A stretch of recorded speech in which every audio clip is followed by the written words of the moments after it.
Ini adalah kisah seorang jurnalis wanita Indonesia berusia 28 tahun yang diculik di Somalia yang berbahaya dan membangun sebuah keluarga yang sulit dipercaya memiliki dua suami bersama dua pria yang tak terduga menjadi pelindung sekaligus kekasihnya. Sebelum Anda melanjutkan menonton video ini, mohon untuk berlangganan dan memberikan suka pada video ini. Dukungan Anda adalah kekuatan terbesar bagi kami. Duduk di kursi logam yang terasa dingin di terminal bandara yang remang-remang. Anissa, 28 tahun, merasakan dengan seluruh pori-pori kulitnya bahwa ia sedang memulai sebuah tantangan yang gila. Sebagai warga negara Indonesia, ia hendak menuju Somalia, sebuah negara yang masuk dalam daftar merah perjalanan. Tempat di mana pemerintahnya sendiri secara tegas melarang warganya untuk berkunjung. Satu-satunya celah yang memungkinkannya berada di sini. Di gerbang menuju tanah yang terlupakan oleh dunia ini. Adalah paspor kedua yang terselip di dalam tasnya. Paspor Australia. Ini adalah awal yang penuh gejolak untuk sebuah perjalanan yang sudah dipastikan akan sangat sulit. Namun, di dalam hatinya, ia percaya bahwa satu-satunya cara untuk menemukan esensi keberadaannya sebagai seorang jurnalis adalah dengan melaporkan secara akurat tragedi di negeri itu. Negeri yang selama ini sengaja diabaikan oleh dunia hanya karena dianggap terlalu berbahaya. Terlalu rumit, terlalu mustahil. Ia teringat kata-kata mentornya. Seorang jurnalis perang veteran yang meninggal beberapa tahun lalu di Afghanistan. Cerita terbaik ada di tempat-tempat yang paling ditakuti orang. Nisa, karena di sanalah kemanusiaan diuji hingga batasnya. Butuh waktu berbulan-bulan untuk sampai pada titik ini. Proses pengisian dokumen yang tak terhitung jumlahnya. Permohonan visa yang rumit. Dan lampiran surat-surat yang membuktikan kewarganegaraan Australianya. Namun, bahkan proses birokrasi yang panjang dan melelahkan itu baginya hanyalah sebuah pendahuluan. Sebuah pemanasan sebelum menjelajahi negeri yang penuh kekacauan. Tentu, perjalanan ke Somalia adalah langkah yang membuat siapapun, bahkan yang paling berani sekalipun, akan gentar. Tetapi bagi Anissa, ketakutan itu justru menjadi beban berharga yang membuat jalan yang ia pilih menjadi lebih mulia. Lebih bermakna, setiap kali ditanya oleh rekan, keluarga, atau pejabat imigrasi, kenapa harus ke Somalia? Ia selalu memberikan jawaban yang sama. Jawaban yang telah terpatri di dalam jiwanya. Karena seseorang harus pergi. Dan seseorang harus mencatatnya. Dunia, dengan segala kemewahan informasinya, terlalu mudah melupakan kisah orang-orang yang hidup dan bernapas di negeri tanpa hukum. Miskin, dan penuh kekacauan, yang tidak memiliki lingkungan media yang memadai untuk menyuarakan penderitaan mereka. Langkah pertamanya adalah Addis Ababa, Ethiopia. Di sini, sambil merasakan udara benua Afrika yang asing campuran aroma tanah kering, rempah-rempah eksotis, dan debu yang beterbangan ia melakukan persiapan akhir. Bahkan untuk mendapatkan tiket pesawat ke Mogadishu, ibu kota Somalia, sangatlah sulit.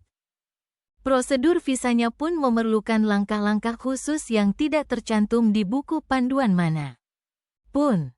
Beruntung, setelah negosiasi panjang yang menegangkan dengan seorang calo lokal yang ia temui di sebuah kedai kopi yang penuh sesak, dan berkat statusnya yang unik sebagai pemegang paspor Australia, ia berhasil meninggalkan keramaian bandara Addis Ababa.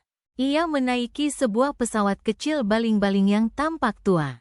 Pemandangan eksotis yang terhampar di luar jendela dataran kering yang luas berganti dengan garis pantai biru kehijauan membawa getaran kegembiraan sekaligus kecemasan yang mendalam. Berbagai rencana berputar di kepalanya. Rute mana yang akan ia ambil untuk memulai liputan setibanya di sana? Mengingat keamanan yang sangat rapuh, di mana ia harus menginap? Bagaimana ia akan mendapatkan kepercayaan dari orang-orang yang telah hidup dalam kecurigaan selama puluhan tahun? Namun, tidak ada waktu untuk tenggelam lebih lama dalam lamunan. Sebentar lagi, roda pesawat akan menyentuh landasan. Sebentar lagi, ia akan menginjakkan kaki di tanah Somalia. Begitu melangkah keluar dari Bandara Internasional Aden Ade, udara Mogadishu langsung menamparkan wajahnya. Berat, kering, dan syarat dengan aroma yang kompleks bau debu, garam laut, asap pembakaran sampah, dan sesuatu yang samar, seperti aroma kematian yang telah lama mengendap. Bangunan-bangunan di sepanjang jalan menuju kota tampak terluka. Dindingnya penuh lubang bekas peluru. Sebagian bahkan telah runtuh, menjadi saksi bisu dari perang saudara yang tak berkesudahan. Jalanan cukup ramai dengan mobil-mobil tua, gerobak keledai, dan kerumunan orang. Tetapi tidak ada rasa aman sama sekali. Pemandangan pria-pria bersenjata yang berjalan-jalan dengan santai. Senapan AK-47 tersampir di bahu mereka. Adalah sesuatu yang sangat mengejutkan. Ini bukan lagi berita yang ia baca di internet. Ini adalah kenyataan. Inikah tempat yang kuputuskan untuk kudatangi? Jantungnya berdebar semakin kencang. Bukan karena takut, melainkan karena adrenalin yang memompa kesadarannya hingga ke tingkat tertinggi. Setelah bertemu dengan Omar, pemandu lokal yang telah ia hubungi sebelumnya melalui seorang kenalan di Nairobi, ia diantar ke sebuah rumah sederhana di distrik Hamarweyne yang berfungsi seperti wisma. Pemiliknya adalah seorang janda tua yang telah melihat lebih banyak pertumpahan darah daripada yang bisa dibayangkan oleh Anissa. Listrik dan air sering mati. Dan malam hari ia hanya bisa beraktivitas di bawah cahaya lilin yang remang-remang, yang membuat bayangan-bayangan menari-nari dengan mengerikan di dinding yang retak. Namun, masalah terbesarnya adalah kenyataan bahwa sangat berbahaya bagi seorang wanita untuk keluar sendirian. Kewarganegaraan ganda tidak menyelesaikan masalah itu. Di jalanan, ia adalah seorang ajnabi, orang asing, seorang wanita, target yang empuk. Terlebih lagi, suasana sosial Somalia yang sangat patriarkal dan konservatif. Tidak ramah terhadap wanita asing yang bepergian sendiri. Setiap kali teringat kekhawatiran orang lain yang bertanya, kenapa harus repot-repot meliput ke tempat seperti itu? Tekadnya justru semakin kuat untuk menyampaikan realitas tempat ini. Selama 3 hari pertama, dengan ditemani Omar yang selalu waspada, ia dengan hati-hati menjelajahi Mogadishu. Ia mengunjungi pasar Bakara yang terkenal kacau. Melihat para pedagang menjajakan segala sesuatu mulai dari sayuran hingga senjata. Ia mencoba berbicara dengan para wanita di kamp pengungsi darurat. Tetapi usahanya seringkali ditolak hanya karena ia seorang wanita asing yang membawa kamera.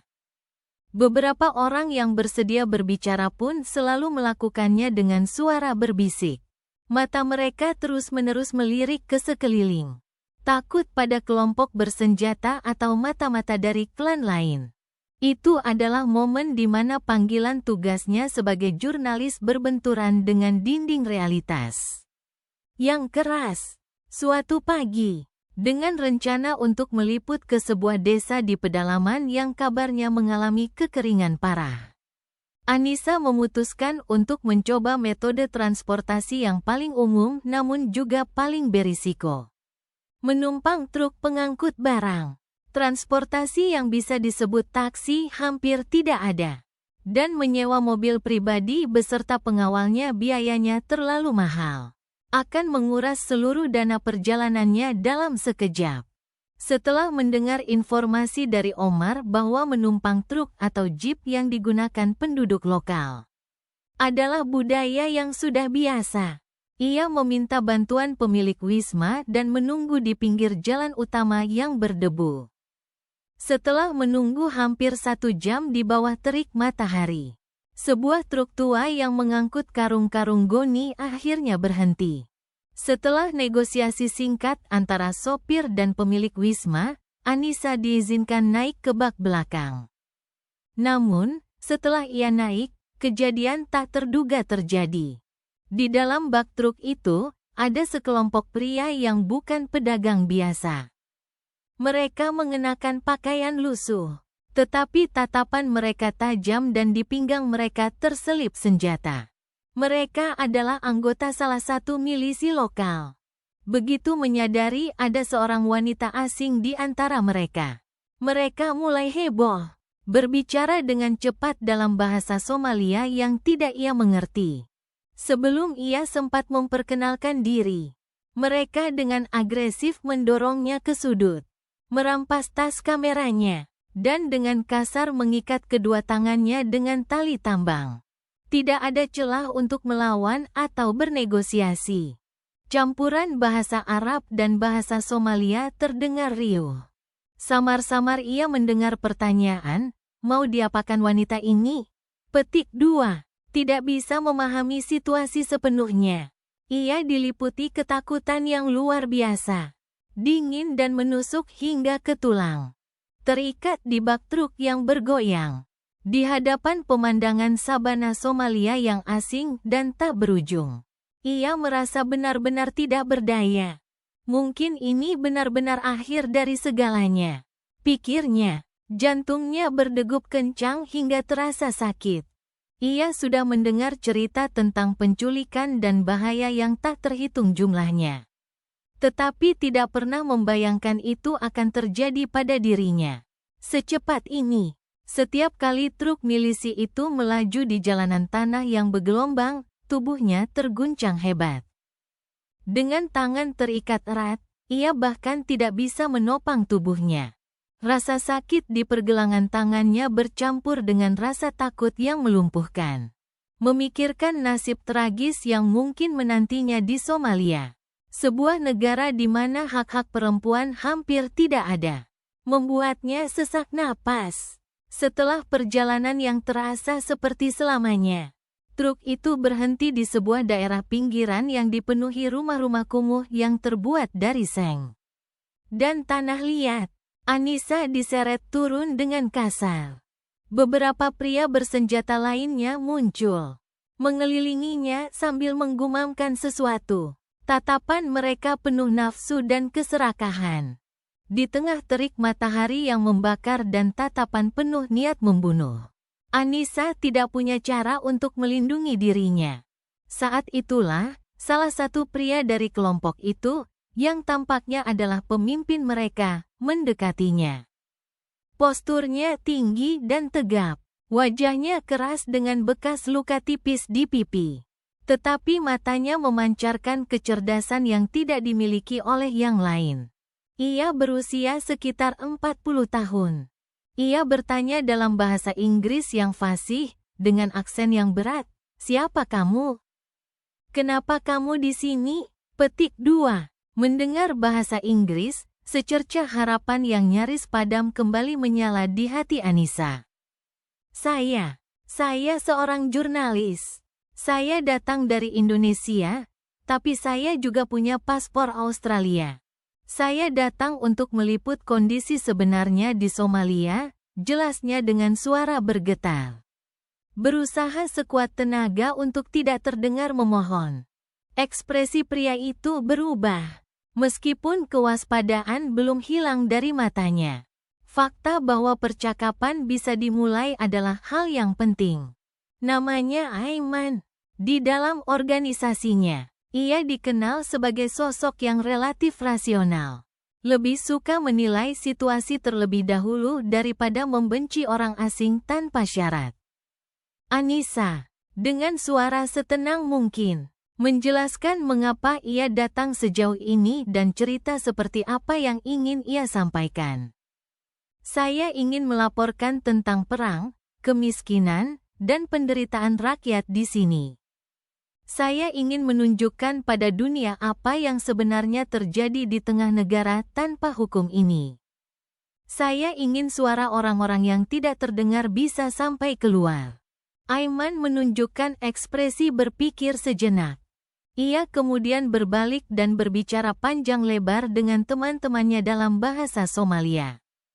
Menyakiti atau menjual seorang wanita asing yang mengklaim ingin mempublikasikan realitas Somalia akan menjadi beban bagi nurani mereka yang mungkin masih tersisa.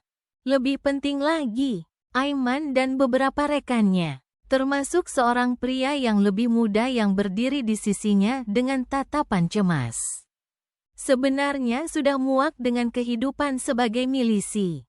Mereka mendambakan negara mereka bisa dibangun kembali. Berkat kesamaan situasi ini, Anissa beruntung terhindar dari nasib buruk seketika. Aiman berdiskusi mendalam dengan pria yang lebih muda itu, yang bernama Khalid. Khalid, yang berusia 34 tahun, memiliki perawakan lebih ramping dan sorot mata yang lebih lembut dan melankolis. Mereka berdua akhirnya memutuskan untuk melepaskan ikatan Anissa dan membawanya ke suatu tempat. Kami tidak bisa melepaskanmu sekarang. Daerah ini terlalu berbahaya. Tapi setidaknya, kami akan melindungimu, kata Aiman.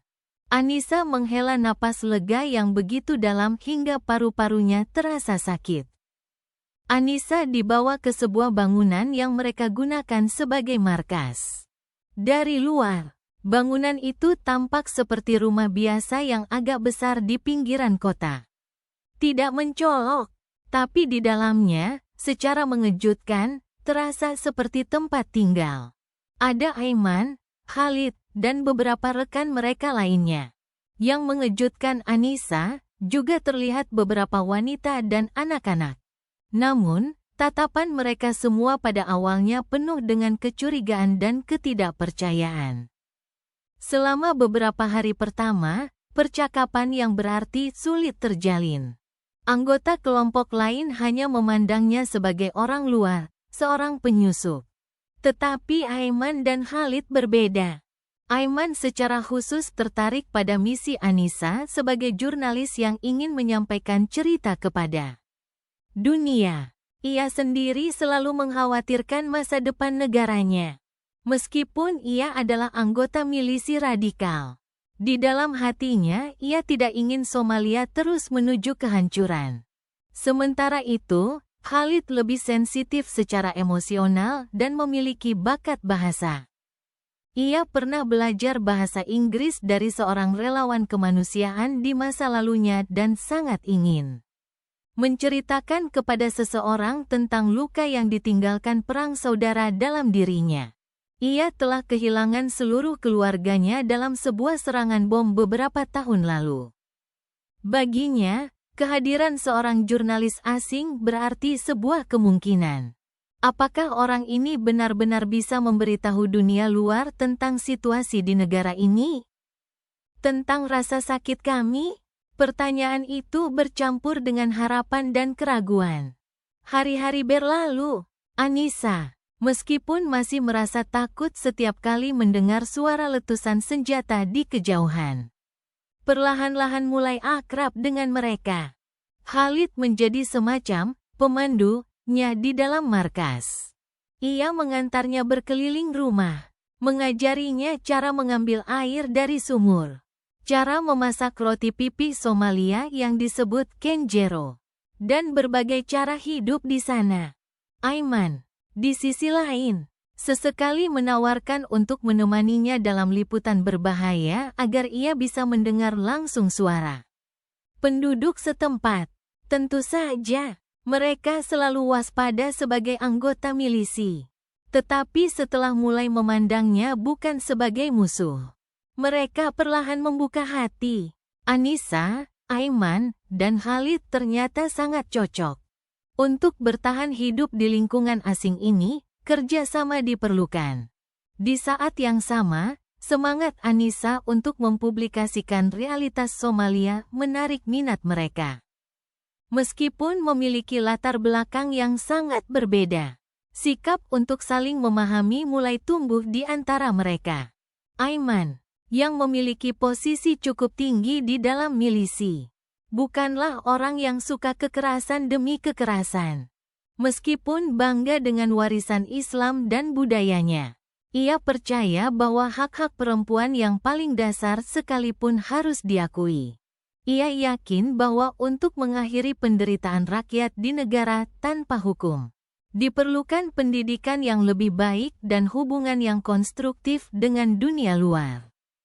Khalid, yang telah kehilangan keluarganya karena perang, memiliki luka yang dalam di hatinya. Namun, luka itu justru menumbuhkan keinginan kuat untuk memahami orang lain, untuk mencegah penderitaan yang sama terulang. Ia tidak hanya bisa berbahasa asli, tetapi juga bahasa Arab dan bahasa Inggris, dan memiliki hasrat untuk berkomunikasi dengan dunia. Anissa, meskipun masih berusia akhir 20-an, datang ke negeri yang jauh ini dengan rasa tanggung jawab yang kuat. Tujuan awalnya hanya untuk melaporkan kondisi setempat kepada dunia.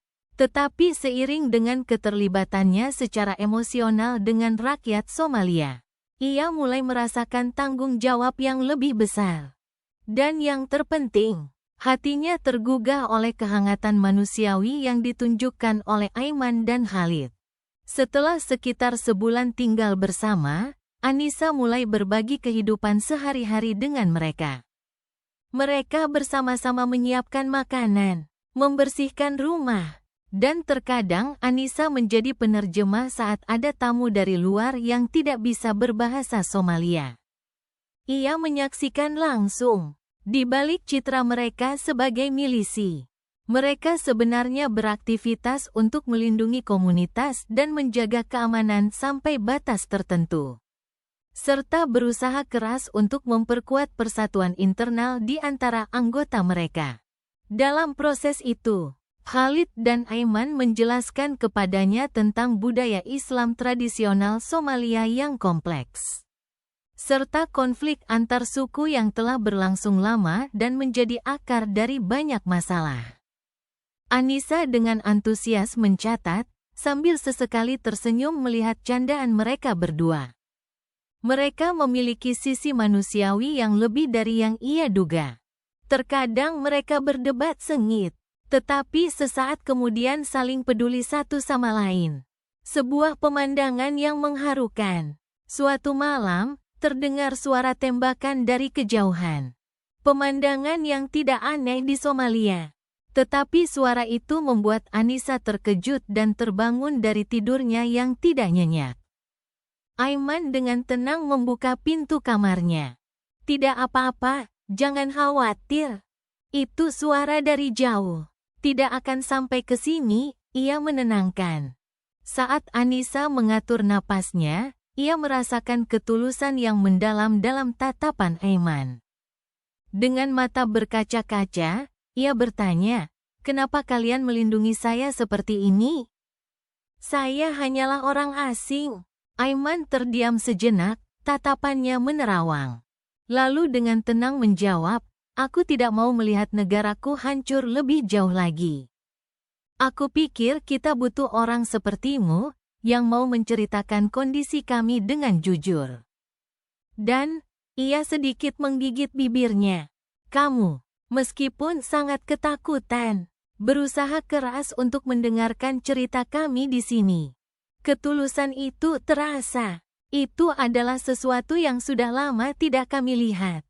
Kata-kata Aiman membuat hati Anissa hangat. Ia memang diculik, tetapi ia tidak lagi memandang tempat ini sebagai penjara yang harus ia tinggalkan. Mungkin bersama mereka, ia bisa menghadapi kebenaran yang lebih dalam. Dan keyakinan aneh bahwa ia aman, mulai tumbuh. Khalid juga semakin sering menunjukkan perhatian pada Anissa. Ia bercerita bahwa ia berharap suatu hari nanti Somalia bisa kembali damai seperti dulu. "Negara ini dulu memiliki keindahan yang luar biasa," katanya suatu sore saat mereka duduk di teras, menatap senja yang berdebu. "Aku dengar dari kakekku, Waktu beliau masih muda, laut di Mogadishu benar-benar damai dan indah. Tapi perang menghancurkan segalanya. Anissa menatap Khalid dengan simpati yang tulus. Saya bahkan tidak bisa membayangkan rasa sakit yang Anda alami. Tapi pasti ada yang bisa saya lakukan. Merekam dan menyampaikan cerita Anda adalah tugas saya. Khalid dengan lembut memegang tangannya. Terima kasih, Anissa. Mungkin di negara ini, dan di dunia, kita bisa membuat perubahan.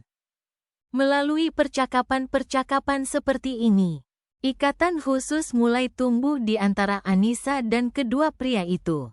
Meskipun keduanya adalah Muslim dan dibesarkan di lingkungan dengan norma-norma ketat terhadap perempuan, mereka menghormati Anissa sebagai seorang rekan. Sebagai seorang manusia, mereka mungkin belum pernah belajar secara mendalam tentang konsep hak-hak perempuan modern. Tetapi mereka berusaha untuk mendobrak ketidakadilan yang mereka sadari di sekitar mereka. Anissa mulai mengunjungi kamp-kamp pengungsi darurat dan fasilitas medis di sekitar. Mengambil foto dan video, serta mencoba melakukan wawancara singkat. Tentu saja, mustahil untuk pergi sendirian. Khalid dan Aiman harus menemaninya dengan bersenjata lengkap. Anggota kelompok lain mengeluh. Kenapa harus mengambil risiko seperti itu untuk seorang wanita asing? Tetapi berkat pengaruh Aiman, mereka tidak berani menentang dengan keras. Rekaman yang ia ambil menunjukkan anak-anak yang menderita kekurangan gizi dan penyakit, serta para lansia yang kehilangan anggota tubuh karena perang saudara. Setiap kali menyaksikan langsung orang-orang yang hidup di tengah perang, kemiskinan, dan penyakit, Anissa menangis semalaman. Dan di sampingnya, kedua pria itu menghiburnya. Kami melihat ini setiap hari. Tapi untuk mengubah situasi, pada akhirnya seluruh dunia harus tahu. Dengan demikian, ikatan mereka bertiga menjadi semakin erat. Suatu malam, saat mereka sedang makan malam bersama seperti keluarga besar, di bawah cahaya lampu minyak, menikmati roti pipih, sup sederhana, dan teh, Anissa menyadari hatinya menjadi semakin rumit. Setiap kali melihat Aiman, dan setiap kali melihat Khalid, sudut hatinya berdebar aneh. Awalnya ia pikir itu tidak lebih dari rasa terima kasih kepada orang-orang yang melindunginya. Tetapi perlahan-lahan itu berubah menjadi perasaan yang lebih besar. Kepemimpinan dan keseriusan Aiman, serta kebaikan dan kelembutan hati Khalid, masing-masing memiliki daya tarik yang berbeda yang mendekatinya. Terlebih lagi, kedua pria itu juga menunjukkan perhatian yang dalam padanya, yang melampaui sekadar perlindungan. Namun, setiap kali teringat bahwa ia berada di Somalia, negeri tanpa hukum, dan bahwa mereka adalah anggota milisi, ia memarahi dirinya sendiri. Ini perasaan yang mustahil. Tetapi semakin ia berpikir, situasinya sendiri sudah tidak realistis. Kalau begitu, apakah salah jika mengikuti kata hati? Pikiran itu diam-diam mulai tumbuh. Meskipun dalam keheningan relatif ini, realitas Somalia tidak pernah damai. Perebutan kekuasaan antar faksi, bentrokan dengan kelompok ekstremis Islam, dan pertempuran dengan para perampok tidak pernah berhenti. Suatu hari, datang informasi bahwa kelompok musuh berencana menyerang wilayah mereka. Aiman dengan suara tegang berkata pada Anissa, "Hari ini jangan keluar sama sekali. Untuk berjaga-jaga, diamlah di dalam rumah."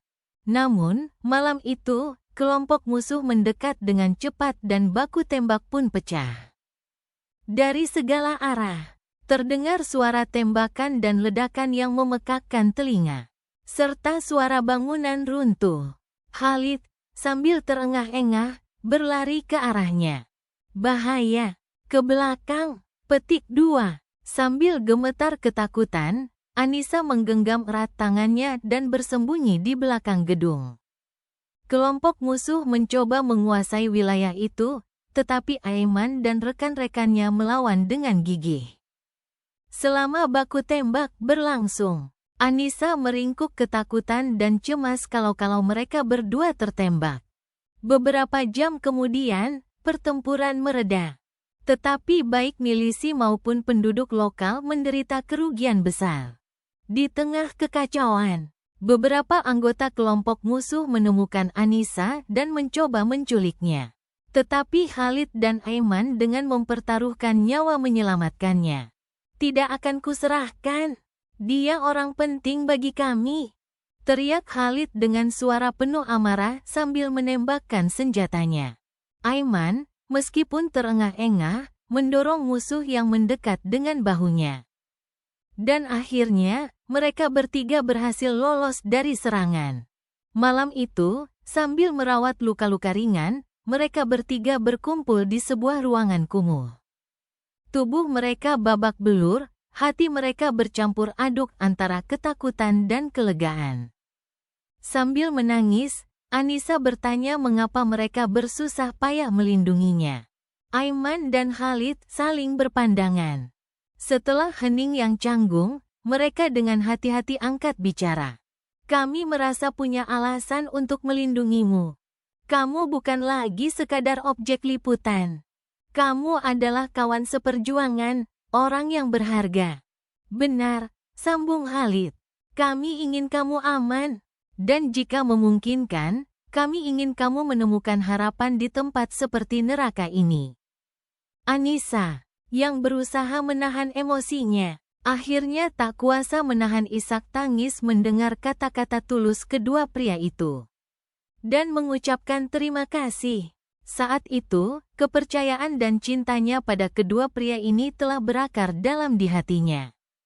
Dan ia tidak bisa lagi menyangkal fakta yang membingungkan bahwa ia tertarik pada keduanya.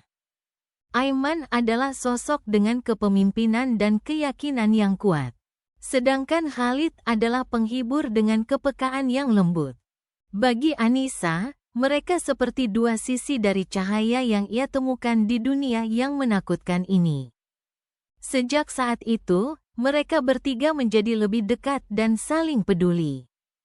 Mereka melakukan kegiatan di luar bersama, dengan hati-hati mengunjungi daerah yang lebih jauh untuk liputan. Setiap kali terjadi kecelakaan kecil atau bentrokan, mereka saling mengandalkan untuk melewatinya. Dan tanpa disadari, Anissa mulai membayangkan bagaimana jika ia bisa hidup bersama kedua pria ini. Suatu malam yang sunyi, di dalam kamar, Anissa dan Khalid berbincang lama.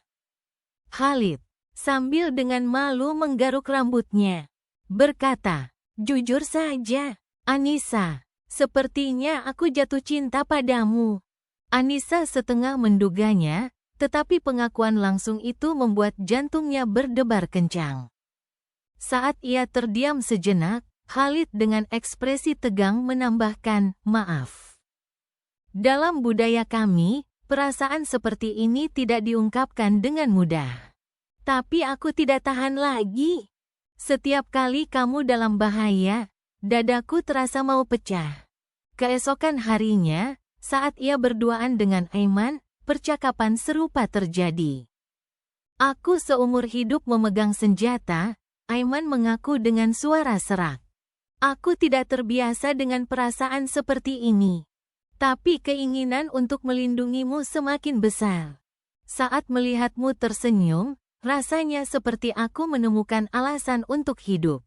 Anissa, sambil menangis, menggenggam tangannya. "Aku juga. Aku jatuh cinta pada kalian berdua. Kalian berdua sangat berarti bagiku." Pikiran bahwa ia harus memilih salah satu menyakitkan hatinya. Hatinya tertarik pada keduanya. Anehnya, perasaan itu lebih terasa sebagai kehangatan daripada rasa bersalah. Dan kedua pria itu pun, alih-alih saling menganggap sebagai saingan, merasakan semacam rasa persahabatan yang aneh karena cinta dan perlindungan mereka pada Anissa. Saling terhubung, seperti kawan seperjuangan di medan perang. Mereka berbagi keinginan yang sama untuk menjaga wanita yang mereka cintai. Di tengah hubungan segitiga yang aneh ini, Anissa tiba-tiba merasakan perubahan pada tubuhnya. Setelah beberapa hari merasa sangat lelah dan mual, ia melakukan tes kehamilan sederhana yang tersedia di sana dan hasilnya positif. Gelombang kebingungan dan kegembiraan menerpanya. Mungkinkah melahirkan anak di negeri yang kacau balau seperti ini? Tanyanya pada diri sendiri.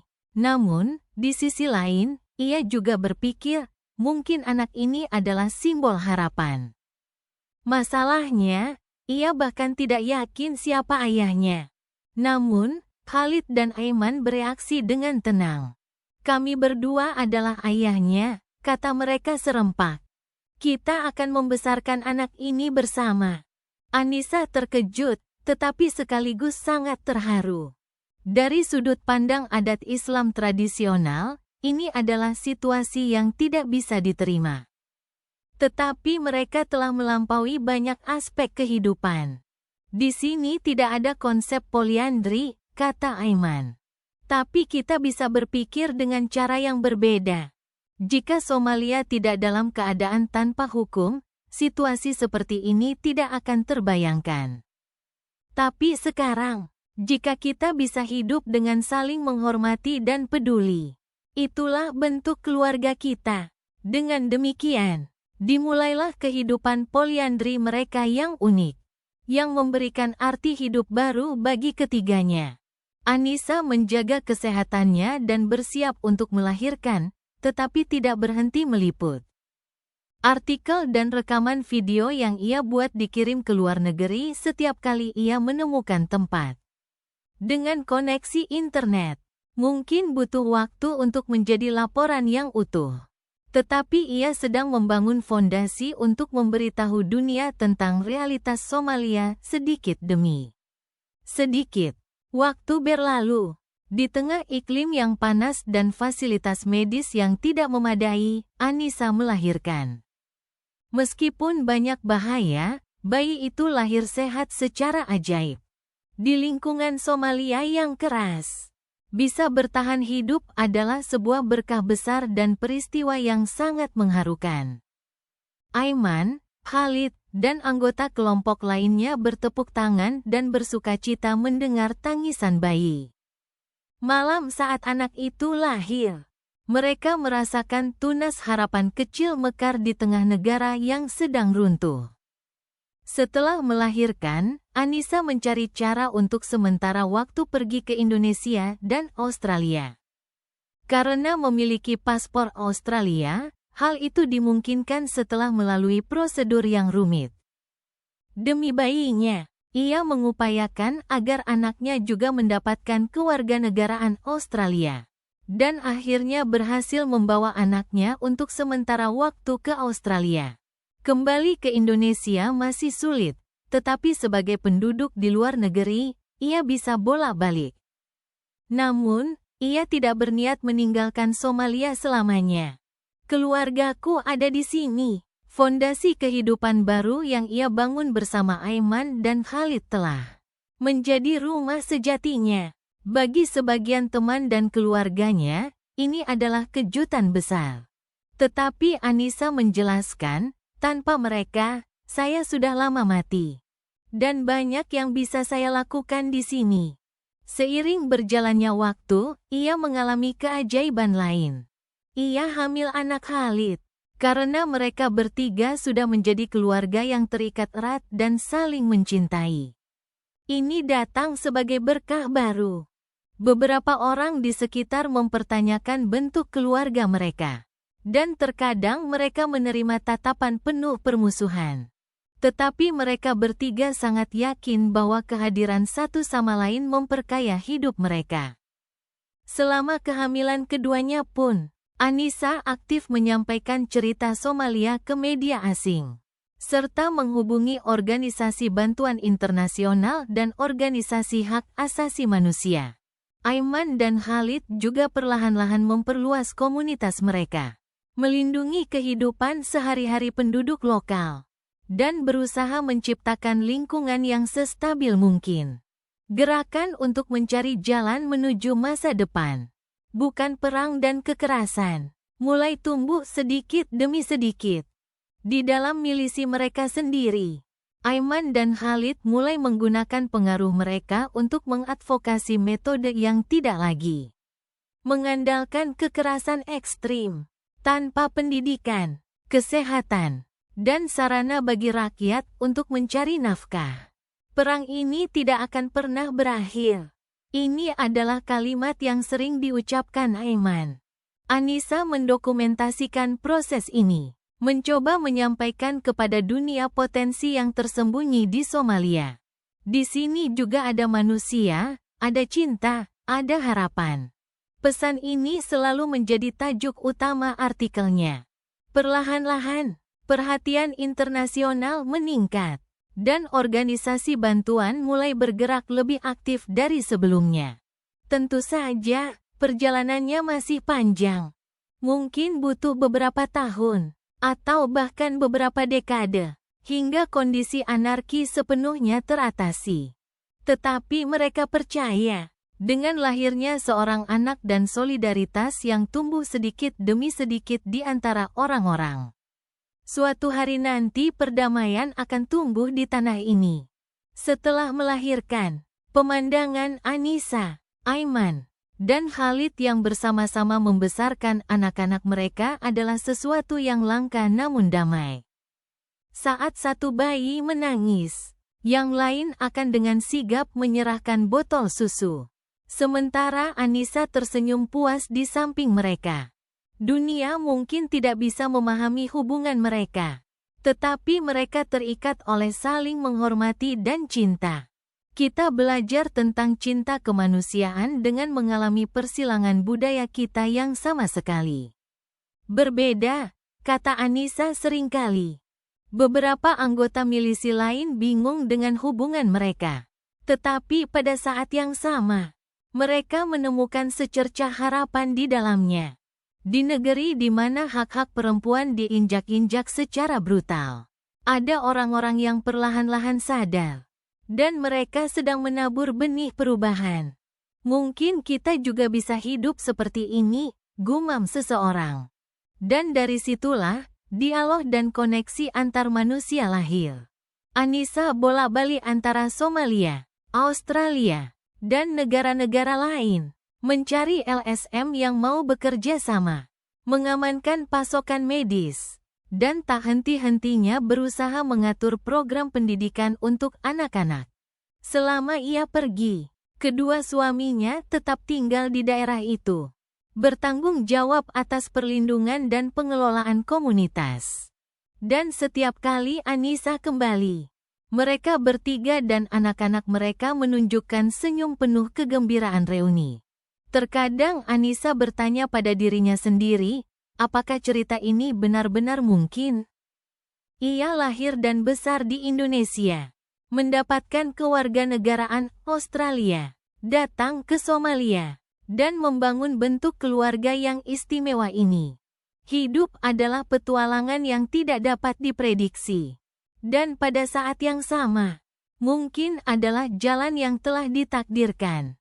Pikirnya, di Somalia, hubungan poliandri secara resmi tidak diakui. Namun, karena kondisi anarki, tidak ada sanksi hukum yang jelas. Mereka bertiga menyatakan diri sebagai keluarga, dan sambil membesarkan anak-anak mereka bersama, mereka secara konkret mewujudkan impian pribadi mereka akan perdamaian dan keamanan. Tentu saja, kesulitan masih banyak. Tidak tahu kapan faksi musuh akan menyerang lagi. Dan tidak tahu bagaimana pandangan komunitas internasional akan berubah. Tetapi mereka saling percaya dengan hati yang teguh. Anissa, sambil menjalankan misinya melalui liputan, di sisi lain telah berakar di Somalia, menjadi istri dan ibu biasa yang menjalani kehidupan sehari-hari. Aiman dan Khalid, dengan Anissa sebagai pusatnya, membangun persaudaraan untuk melindungi keluarga, dan berusaha memberikan pengaruh baik bagi orang-orang di sekitar mereka. Di dalam komunitas kecil mereka, suasana menghormati perempuan mulai tumbuh.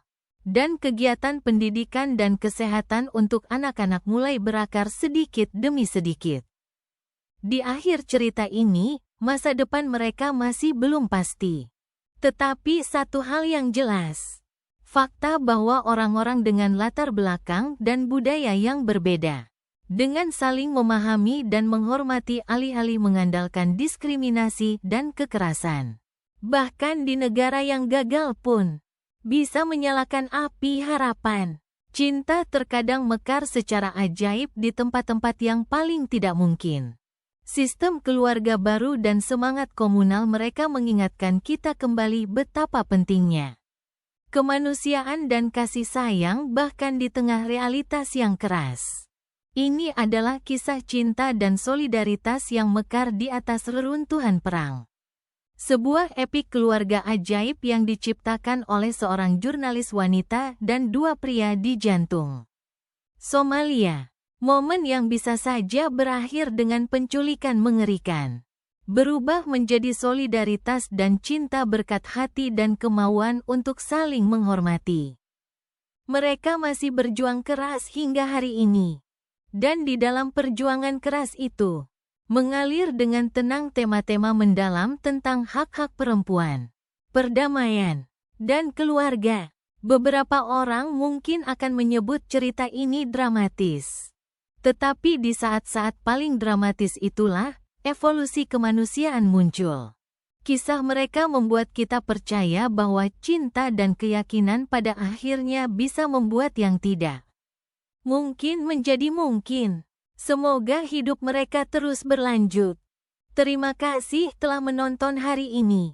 Jika Anda menikmati video ini, mohon untuk berlangganan dan memberikan suka.